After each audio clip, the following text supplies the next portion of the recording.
A'udzubillahi minasyaitonirrajim. Bismillahirrahmanirrahim. Assalamualaikum warahmatullahi taala wabarakatuh. Ahlan wa sahlan wa marhaban bikum ila qanati Ustaz Google. Selamat datang Ustaz ucapkan ke channel Ustaz Google, dan insya-Allah pada hari ini Ustaz akan bercerita berkenaan dengan macam mana cara Ustaz belajar masa Ustaz sekolah menengah dahulu. Masa umur Ustaz macam kamu semua. Baik. Kenapa Ustaz nak cerita ni? Sebab Ustaz terjumpa gambar Ustaz masa Ustaz belajar dulu.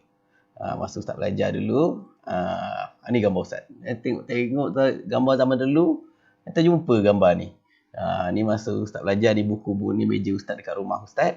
Dan buku-buku rujukan untuk Ustaz ulang kaji pelajaran. Baik. Jadi macam mana Ustaz belajar?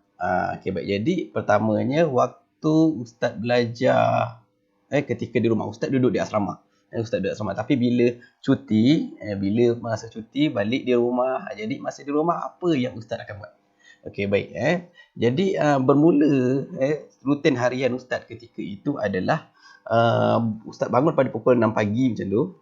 6 pagi, bangun dan pergi solat subuh di masjid. Solat subuh, Ustaz naik motor pergi solat subuh di masjid. Masa ni ayah Ustaz naik motor lain, Ustaz pun naik motor lain. Okey, sampailah pukul 7 pagi Ustaz balik semula di rumah. Bila 7 pagi Ustaz akan baca Quran. Baca Quran sebab Ustaz sekolah seperti kamu juga, tapi Ustaz sekolah agama rakyat dulu, jadi ada Quran hafalan ni kita kena hafal kan. Jadi kemudian pada pukul 8 pagi Ustaz mula untuk belajar. Ni sekat 7 pagi ni baca Quran dengan Ustaz sarapan ringan dululah. Okey, baik. Pada pukul 8 pagi Ustaz mula belajar satu. Jadi masa ni Ustaz akan buka buku rujukan Ustaz untuk Ustaz ulang kaji pelajaran mula pada pukul 8 pagi. Sehinggalah pukul 10 pagi. Pukul 10 pagi, masa ni Ustaz akan sarapan. Ustaz dah siap sarapan yang dah masak sedap sikit. Ustaz sarapan. Lebih kurang sampai pukul 10.30 pagi. Sarapan. Mandi ke, buat-buat kerja lain ke kan. Sampai pukul 10.30, setengah jam ni, tak lama pun. Setengah lagi, Ustaz akan belajar sekali lagi. Masa ni Ustaz akan guna untuk belajar lagi. Untuk ulang kaji pelajaran lagi pukul 10.30 pagi ni. Sampai pukul 12.30. Sampai pukul 12.30. Masa ni Ustaz rehat sekejap. Kadang-kadang Ustaz tidur, kadang-kadang Ustaz pergi makan-makan ke minum-minum ke kan. Sampai pukul 1.30. Masa ni kita solat Zuhur. Waktu Ustaz, waktu azan tu, tu waktu Ustaz boleh keluar daripada bilik Ustaz. Baik, daripada pukul 1.30 sampai solat Zuhur, kemudian 1.30 solat Zuhur, lepas tu dengan makan tengah hari lagi. Lepas tu kita tak pukul 2.30. Pukul 2.30 Ustaz akan belajar untuk masa yang ketiga. Untuk time yang ketiga untuk Ustaz belajar. Sampai pukul 4.30. Sampai pukul 4.30. Maka Ustaz akan solat asar. Ustaz akan solat asar sampai pukul 5. Sampai pukul 5. Jadi pukul 5 ni apa Ustaz buat? Pukul 5 ni Ustaz akan main komputer. Masa ni sebagai reward kepada diri Ustaz kan. Dah belajar berapa jam ni pada pagi ni? 8 sampai pukul 10, 2 jam. 10.30 sampai 12.30, 2 jam. 4 jam pagi. Lepas tu petang pula 2.30 sampai 4.30, 2 jam. 6 jam. Satu hari tu 6 jam dah Ustaz ulang kaji pelajaran. Jadi Ustaz reward diri Ustaz main komputer lah. Pukul 5 sampai pukul 6.30. 1 jam setengah main game. Okey, baik. Masa ni Alhamdulillah ayah Ustaz pun tak marah sebab dia tahu pagi tu Ustaz dah belajar betul-betul lah. Jadi petang tu nak main game. Release tension orang kata. Jadi 6.30 pula, masa ni Ustaz pun siap-siap mandi. Dan kedirilah untuk kita siap-siap pergi solat kita pergi pukul 7.30 ni kita untuk solat solat maghrib. Ustaz pergi solat maghrib kat masjid. Lepas tu sampai pukul kat sini Ustaz akan itikaf kat masjid. Itikaf, kalau ada kuliah Ustaz dengar kuliah, kalau tak ada Ustaz hafal balik Quran. Kemudian solat Isyak, kemudian pada pukul lebih kurang balik rumah pukul 9. Pukul 9 solat Isyak, lepas ni makan malam pula lah. Sekali makan malam sekali ni. Balik rumah makan malam sekejap. Okey, sampai pukul 9 ni belajar untuk masa keempat. Jadi 9 sampai pukul 10.30. 10.30 Ustaz akan tidur. Okey, baik. Jadi daripada pagi sampai pukul 6 pagi ni rutin Ustaz. Masa Ustaz sekolah masa umur macam kamu dulu, inilah rutin Ustaz. Daripada pukul 6 pagi sampai pukul 10.30. Jadi masa ni Alhamdulillah tak ada lagi telefon bimbit untuk menjadi pengganggu Ustaz. Yang untuk Ustaz main je masa waktu petang saja untuk Ustaz main release tension. Tu pun 1 jam setengah. Jadi daripada pagi ni komputer duduk jauh daripada bilik Ustaz. Jadi Ustaz tak terganggu. Jadi ini adalah waktu Ustaz belajar. Masa rutin Ustaz setiap hari masa hari cuti di rumah. Kalau Ustaz balik asrama, dia punya rutinnya lain pula. Mesti belajar je dah, komputer tak ada masa tu. Baik. Jadi kat sini bila Ustaz terangkan macam ni dekat anak murid Ustaz, Ustaz belajar macam ni masa muda dulu. Masa kecil-kecil dulu Ustaz belajar macam ni, diorang tak percaya. Diorang tak percaya kenapa Ustaz boleh belajar banyak-banyak masa hari cuti. Lepas tu hari cuti, harilah untuk kita rehat kan. Tapi Ustaz kata kita adalah pelajar. Kita bukan pencuti. Jadi bila kita pelajar, kita cuti pun kita kena belajar. Tanggungjawab kita pun kena belajar sampai ke hari akhir hayat kita. Okey, baik. Jadi Ustaz nak sebut ke sini macam mana Ustaz boleh termotivasi untuk nak belajar je kerja, ulang kaji je. Ulang kaji saja setiap hari. Jadi sebab apa? Sebab Ustaz letakkan satu perkara yang dipanggil letak sasaran. Letak sasaran. Jadi sebab Ustaz pun macam kamu juga sekolah yang ada belajar akademik, ada belajar agama. Jadi banyak sangat subjek kita. Jadi kadang-kadang ada yang tertinggal. Kalau tahun tu periksa bahagian agama, akademik tinggal sikit. Kalau tahun tu periksa akademik, nanti kita akan culas sikit dekat mata pelajaran agama. Jadi masa Ustaz cuti lah untuk Ustaz cover balik apa yang Ustaz tertinggal. Baik, jadi Ustaz cover balik untuk apa yang Ustaz tertinggal itu adalah Ustaz letak sasaran. Aku cuti ni, aku ada cuti 10 hari, aku ada cuti 5 hari. Jadi dalam cuti ni apa aku nak habiskan? Dalam satu tempoh masa tu, kalau kita cuti seminggu ke, kita cuti 2 minggu ke, kita cuti kalau di Bali ni cuti 5 hari ni, maka kita nak habiskan berapa pelajaran kita, berapa bab kita. Jadi letak sasaran. Bila dah letak sasaran, maka kita rancang. Rancang macam mana kita nak capai sasaran tersebut setiap hari. Jadi Ustaz dah buat perkara ini sejak daripada Ustaz sekolah dulu, sekolah menengah dahulu. Baik, jadi untuk letak sasaran dan rancang ni, jadi apa yang Ustaz buat, ada mata pelajaran yang Ustaz nak kuasai. Ada mata pelajaran yang Ustaz nak kuasai. Jadi Ustaz tengok mata pelajaran tersebut ada berapa benda yang Ustaz kena baca. Ada berapa benda yang Ustaz kena ulang kaji, kena buat latihan, berapa banyak. Jadi contoh dalam seminggu tu, 7 ada 10 bab, maka 10 bab tu Ustaz kena habiskan. Jadi Ustaz ada buat Microsoft Excel ni untuk nak macam mana nak kira yang senang. Dulu Ustaz kira secara manual. Hari ni Ustaz bagi template untuk nak kira kalau kita nak ada sasaran macam mana kita nak bagikan jadual kita sebagai nak bagikan jadual kita untuk kita nak baca sehari berapa banyak bab. Kita kena letakkan. Jadi bila Ustaz dah buat kiraan-kiraan macam ni, Jadi ustaz tak ada jadual hari ni baca subjek apa, hari tu hari Isnin baca subjek apa, hari Selasa baca subjek apa. Ustaz tak ada jadual macam tu. Ustaz ada jadual setiap hari aku kena baca berapa bab. Setiap hari aku kena baca berapa bab. Setiap hari contohnya kalau sains kena baca 3 bab. Sejarah kena baca 2 bab. Jadi matematik kena buat latihan 2 bab. Jadi suka hati ustaz. Ada hari tu ustaz boring, ustaz nak matematik je. Hari ni matematik, esok matematik. Ulatnya matematik juga. Yang penting matematik hari tu satu hari 3 bab, 3 bab, 3 bab. Kalau ustaz dah boring matematik, ustaz belajar sains pula. Mood nak belajar sains pula.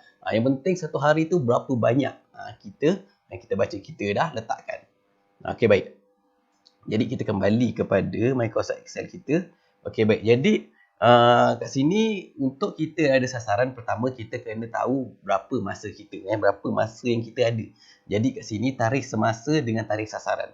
Tarikh semasa, tarikh kita nak mula, tarikh sasaran bila kita nak habis. Contohnya ustaz buat ni untuk anak murid ustaz. Untuk anak murid ustaz, mereka hari ni 3 November 3 November kita 3 bulan 11 tahun 2001. 2021. Okey, baik. Kalau kita tulis macam tu, dia tetap akan detect lah 3 November 2021. Ustaz dah formatkan dia. Okey, baik. Jadi sasarannya bila? Jadi anak murid ustaz dia akan SPM batch 2021 ni pada Mac 2022. Jadi kita letaklah akhir bulan Februari. Akhir bulan Februari, kita tengok akhir bulan Februari 2022, 28 hari bulan.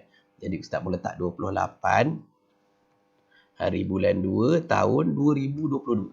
Okey. Baik, jadi jumlah hari ni automatik dikira. Jadi kamu kena isi kalau kamu nak guna template ni lah. Kamu kena isi yang ruang warna putih ni. Yang berwarna ni dah ada kiraan dia dah. Tak payah kacau. Okey, baik. Jadi jumlah subjek, jadi anak murid ustaz, sekolah ustaz, kami ambil 11 subjek. Jadi kita tulis 11 subjek sini. Jadi dia automatik kira. Okey, baik. Jadi daripada 3 November sampai 28 Februari ada berapa hari? 117 hari lagi untuk mereka jumpa dengan peperiksaan sijil pelajaran Malaysia. Baik. Subjeknya ada 11, jadi ustaz bagikan 117 tolak bagi dengan 11, jadi automatik kat sini dah kira 10.64. Jadi dalam satu mata pelajaran anak murid ustaz kena habiskan semua silibus satu mata pelajaran satu subjek, dia kena habiskan dalam masa 10.64 hari. Lebih kurang 10 hari lah nak letak selamat.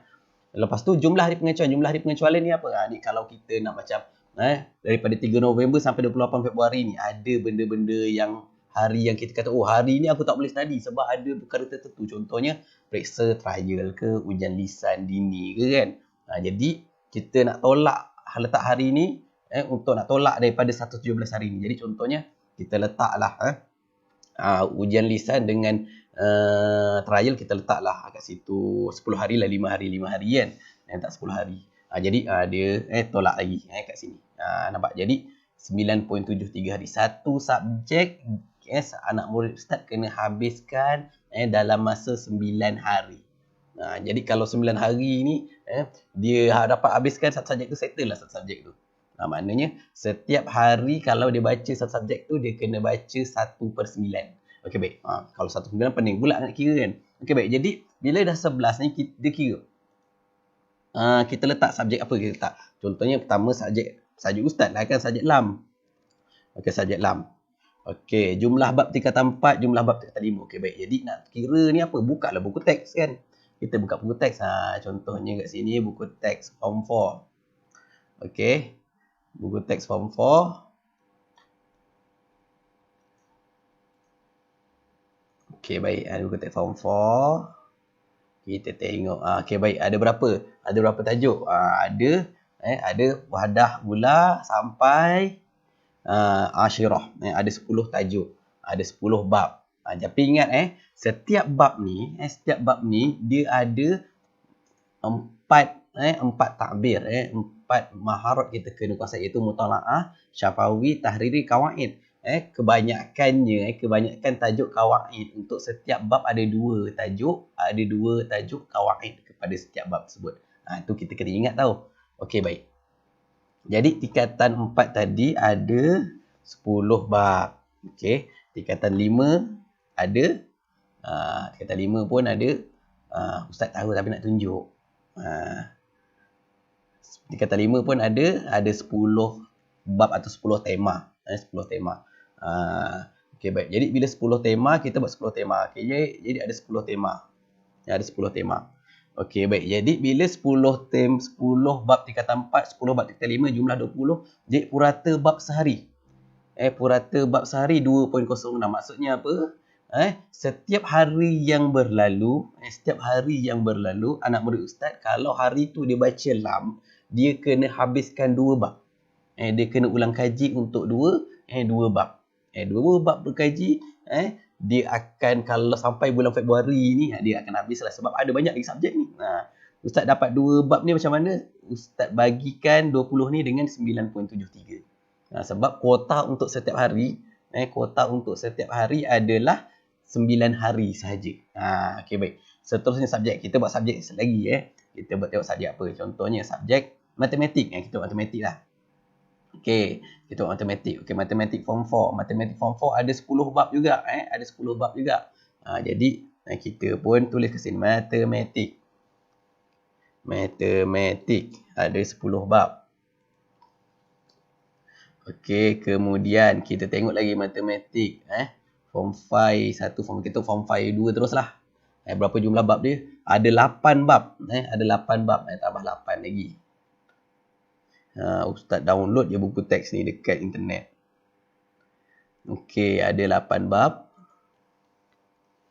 Jadi setiap hari dia kena, anak murid ustaz dia kena baca 1.85 bab. Lebih kurang 2 bab jugalah satu hari. 2 bab satu hari, dia kena ulang kaji 2 bab sebab nak cover tingkatan 4, tingkatan 5. Okey, baik. Seterusnya sains pula. Kalau sains berapa bab ada? Sains ada 12 bab. Ada 4 tema tapi kita ambil bab lah. 12 bab. Sampai tenaga nuklear. Okey, sains ada 12 bab. Okey, kalau sains tingkatan 5 pula berapa bab? Ni sains form 5, muka 1, muka 2. Ada 9 bab. Ada 9 bab. Sains ada 9 bab. Okey, baik. Jadi 2.16. 2.16 setiap hari kena baca 2 bab. 2 bab kena baca dalam mata pelajaran sains. Okey, baik. Satu lagi. Ada satu lagi ke? Sejarah. Sejarah pula. Okey. Sejarah form 4. Surat yang terakhir untuk bab dia ada 10 bab. Jadi kita pun isilah. Ada sejarah. Sejarah ada 10 bab. Kalau tingkatan 5 ada berapa bab? Sebenarnya kita kena tengok dalam dokumen standard kurikulum dan pentaksiran. Tapi kamu selalunya tak ada yang ada buku teks. Buku teks sajalah senang. Ada 10 bab untuk tingkatan 5 juga. Tingkatan 5 pun ada 10 bab juga.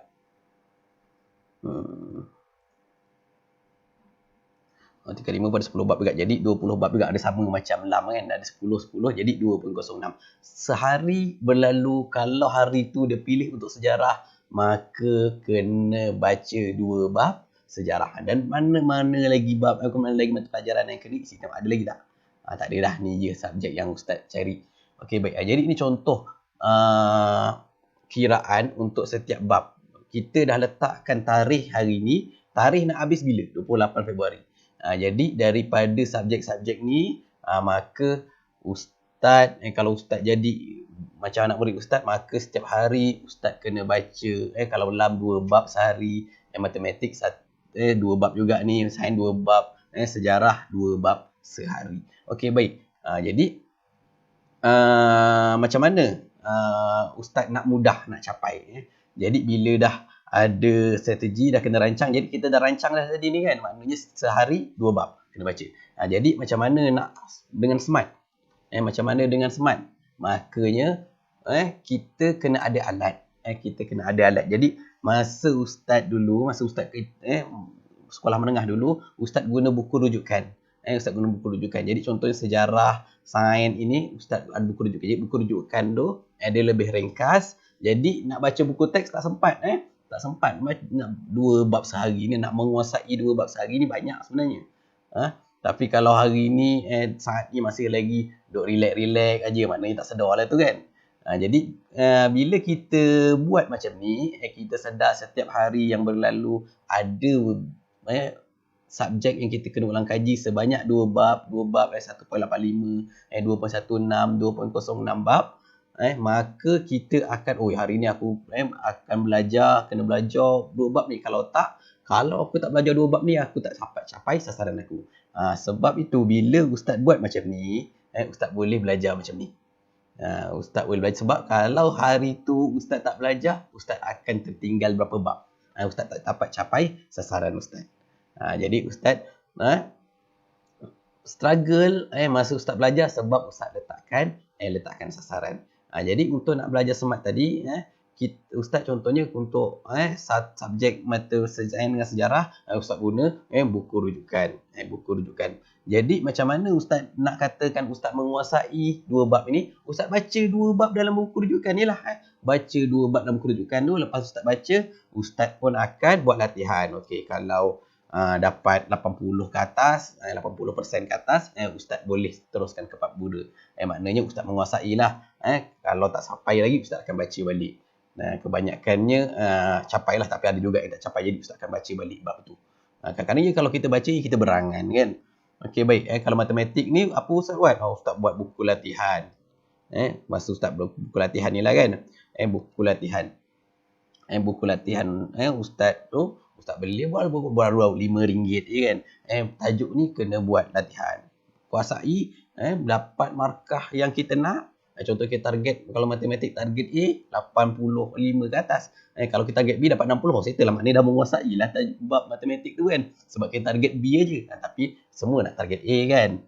Jadi kenalah pastikan latihan kita tu 80% ke atas. Okey, kalau untuk LAM kan ada 20 subjek kan, ada 20 bab.